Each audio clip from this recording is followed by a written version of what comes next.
오키나와에도 저런 애들이 있습니다. 지금 저기 극우 단체 차인데 저러고 다니면서 한국 욕하고 다니고 중국 욕하고 다니고.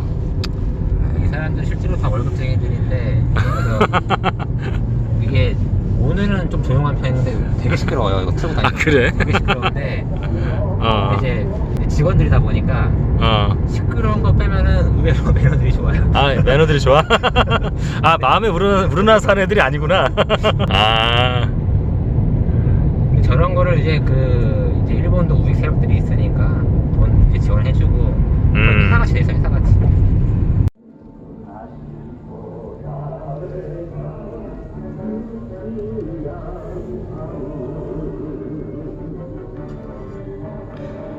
지금 여기 차 바깥에 써놓은 문구는 혐한은 아니고 이번에는 그 중국과 영토 분쟁에 관련돼서 이러쿵저러쿵 써놓은 내용인 것 같대요. 예, 우리 빌림이 얘기해주네.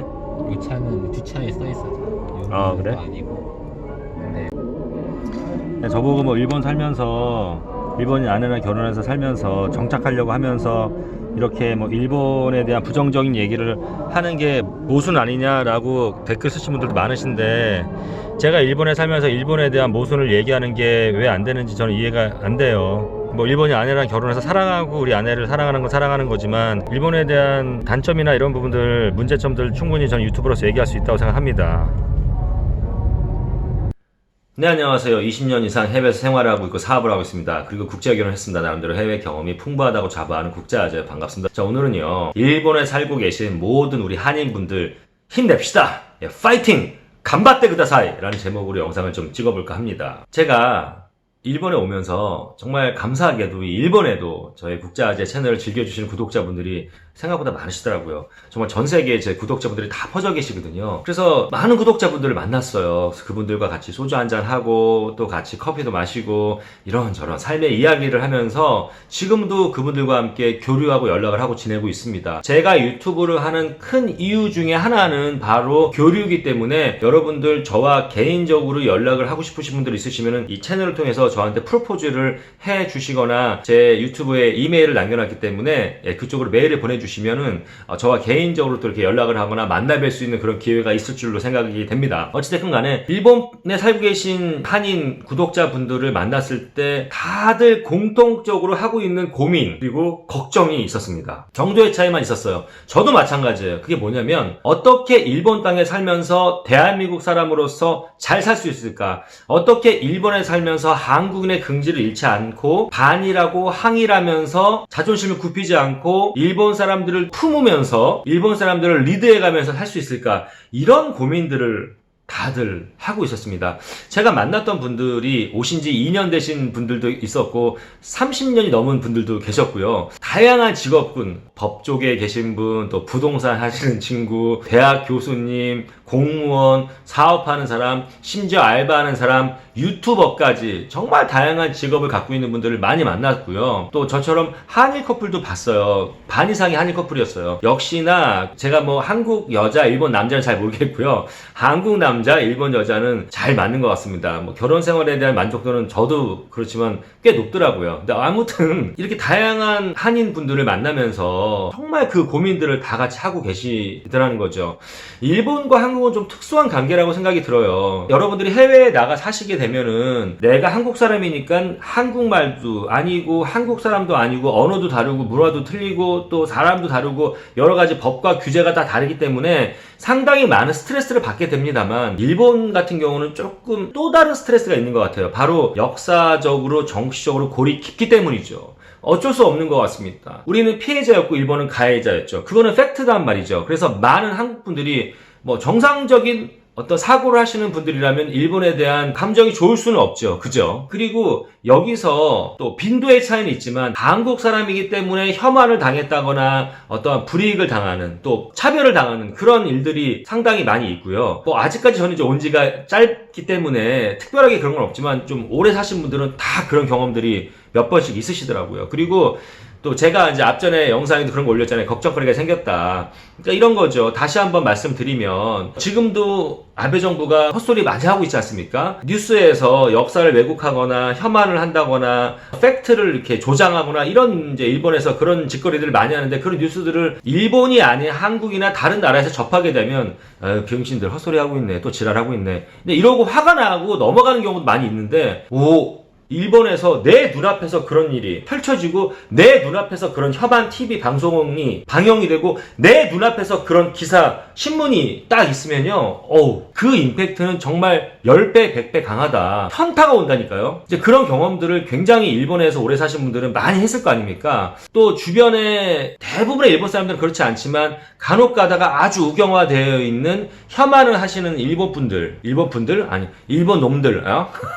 혐한하는 그런 애들, 역사를 왜곡하고 위정자들, 뭐 이런 사람들도 있어요. 그런 사람들과 이렇게 말을 섞을 때도 있고요. 일부러 일본 사람들이 시비 걸듯이 뭐 위안부 문제나 지금 수출 규제라든지 이런 강제징용 이런 것들을 먼저 얘기를 비꼬듯이 꺼내는 경우도 있다고 하더라고요. 저는 아직은 그런 경험은 없지만 저 같은 경우도 오키나와 오기 전에 앞전 영상에 말씀드렸죠. 장인 어르신과 지소미아에 관계된 이야기를 하다가 분위기가 좀 사실 한 두세 번 쏴해졌어요. 물론 저는 장인 어르신을 저희 가족으로 아버님으로 제가 존경하고 사랑합니다. 그리고 저희 장인 어르신도 저를 사위로서 좋아하죠. 그래서 기본적으로 가족애가 있었기 때문에 가족애를 깔고 얘기를 했으니까 그렇게 분위기가 그 정도였지 만약에 남남이 얘기를 했다 그러면 이건 그래도 저희 장인어른이나 그런 얘기를 했어요. 그러니까 지소미 얘기를 하다가 남북한 문제, 통일 문제, 그리고 강제징용 문제, 위안부 문제 계속 역사 얘기가 나오게 된 거예요. 근데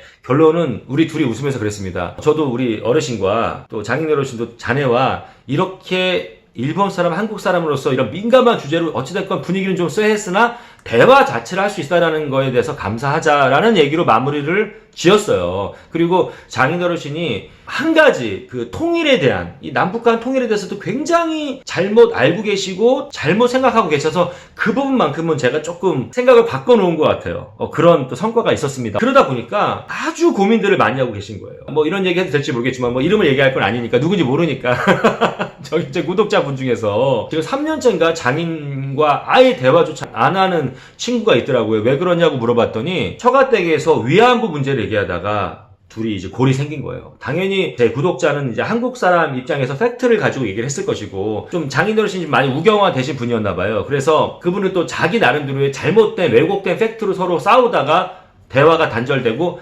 아직까지 3년째 연락을 서로 안 하고 있다.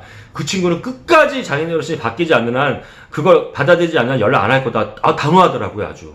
그런 또 아픔이 있더라는 거예요. 이게 뭐 다른 나라에서는 좀 생기기 어려운 그러한 상황이지 않겠습니까? 그리고 또 제가 아는 구독자분도 제가 예전 영상에 잠깐 언급을 했는데 지금 되게 친해진 형님이세요. 이분은 여기 오신 지 30년이 넘었는데 본인이 일본으로 귀화를 지금 준비하고 있다. 제가 그래서 그 얘기를 딱 듣는 순간 좀 기분이 살짝 안 좋아지는 거예요. 일본에 오래 사시고 사업을 열심히 하시는 건 좋은데 후퇴 국적까지 일본으로 바꿔? 좀 거부감이 있었는데요. 그분이 왜 내가 일본 국적으로 바꾸려는지 얘기를 들어보니까 그 또한 저의 편협한 생각이었구나라는 생각이 들었습니다. 우리들이 미국이나 뉴질랜드, 캐나다 여기 사시는 한인분들이 거기서 시민권을 따고 더 확실한 어떤 신분으로 살아가는 것에 대해서는 별 거부감이 없지만 이상하게 한국 사람이 일본으로 귀화하는 거에 대해서는 굉장히 좀 거부감이 있죠. 정서적으로. 그게 또 당연한 걸 수 있는데 그분이 이해가 됐어요. 그런데 이 한일 사태가 딱 터지고 나서 이분이 뭔가 심경의 변화가 딱 느껴지고 그래서 본인이 귀화하려고 행정서사, 우리로 치면 뭐 법무사 같은 데겠죠. 로펌 이런 데다가 절차를 밟고 있던 걸 다 취소시키고 그리고 절대 자기 일본인으로 귀화하지 않겠다. 끝까지 한국의 국적을 갖고 살면서 지금 여러 반일 집회에도 나가시고 또 그런 단체에 가입도 하시고 하면서 열심히 항의하고 계시는 분도 계시고요. 정말 독립운동을 하신 후에도 만났어요. 사실 대한민국의 아픈 역사죠. 친일 청산을 못한 것이. 그래서 오히려 나라를 위해서 독립했던 독립유공자분들의 후예분들은 어렵게 살고 있고 그 당시에 나라를 팔아먹었던 친일 매국의 후예들은 지금도 떵떵거리고 잘 살고 있지 않습니까? 이제 그런 거에 대한 이유를 저도 알고 있었지만 왜 그런지 그 후예를 만나서 그분 같은 경우는 할아버지가 독립운동가였고 아버님은 또 민주투사였고요. 이 친구는 일본에서 물론 잘 자리 잡고 살고 있지만 굉장히 어려움을 많이 겪었더라고요. 근데 그런 얘기를 들으니까 가슴도 더 아프고 이 친구도 열심히 반일 항일하고 일본에서 살고 있어요. 그러니까 저도 더 도전이 되더라는 얘기죠. 아무튼 이런 다양한 분들을 만나면서 진짜 많은 생각을 하게 됐습니다. 이렇게 얘기하면 또 이렇게 또 비꼬시는 분들이 계세요. 저한테 답글도 많이 그런 댓글이 달리거든요. 아니 누가 너네 보고 일본 가 살려고 그랬어? 왜 일본에 살아? 하필이면 딴 나라도 많고 한국도 있는데 이렇게 쉽게 말씀하시는 분들이 계실 거예요. 분명히. 저는 이제 그런 분들께 이렇게 말씀드리고 싶어요. 한국에 사시는 분들이 한국에 사는 게 되게 정상이잖아요. 그죠? 그게 보편적인 상황인데 한국에 살면서도 한국에 문제가 많아요. 미세먼지 문제도 있고 또 교육 문제도 있고 정치도 불안하고 경기도 좋지 않고 뭐 경쟁도 치열하고 굉장히 좀 힘든 부분이 많습니다. 그러면 그 분들이 한국에 이런 게 힘들어, 한국에 이런 게 참 쉽지 않아 이렇게 얘기를 했을 때 하소연을 하게 되면은 외국에 있는 사람들이 누가 너 보고 한국 살라고 그랬어? 저부터도 누가 당신 보고 한국에 살라고 그랬어? 나와요. 이렇게 쉽게 얘기를 하는 거는 아니라고 생각이 드는 거죠. 다 어떠한 선택을 해서 어디서 살고 계시든 간에 이유가 있는 거 아니겠습니까? 일본에 살고 계신 많은 한인분들도 다들 이유가 있기 때문에 여기 살고 계신 거거든요. 다만 여기 살면서 어떻게 잘 살 수 있을까를 고민을 하고 있는 것 뿐입니다.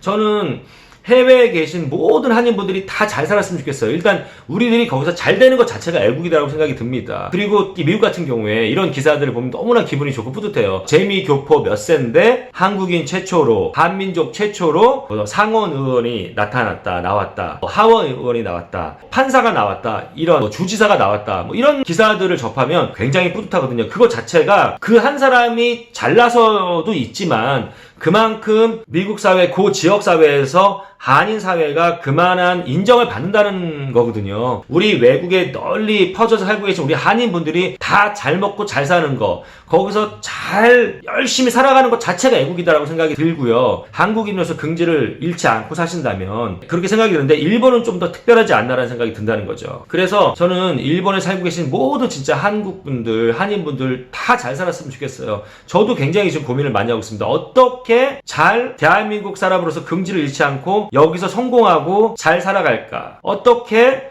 여기서 애국할 수 있을까를 지금 굉장히 고민하고 있습니다. 물론 여기 살고 있는 한인들 중에서도 극소수이긴 하겠지만 들었어요. 유튜버 중에서도 유학생 일본말로 한국 막 폄하하고 까면서 구독자 모으고 돈벌이하는 아주 못돼 먹은 유튜버도 있다라고 들었고요. 그리고 혐한 작가들 중에서 한국 사람들도 몇 명 눈에 띄더라고요. 뭐 그런 사람들도 있겠죠. 여기 살고 계신 대부분의 정말 한인분들은 이 고민들을 하면서 치열하게 살고 계신다는 거 제가 알게 됐습니다. 한국에 계신 분들도 여기 일본에 사시는 분들 힘내라고 좀 응원해 주시고요. 뭐 지금 같은 시기에 일본에 사는 것 자체를 부정적으로 봐주지 마시고 여기 살고 계신 우리 한인분들이 다 잘 돼서 오피니언 리더가 돼야지 우리가 여기서 일본에서도 더 큰 소리를 낼 수 있고 그런 거 아니겠습니까, 여러분? 저도 더 열심히 잘 살겠습니다. 그리고 다시 한번 일본에 살고 있는 모든 우리 한인분들 파이팅! 간바리마스!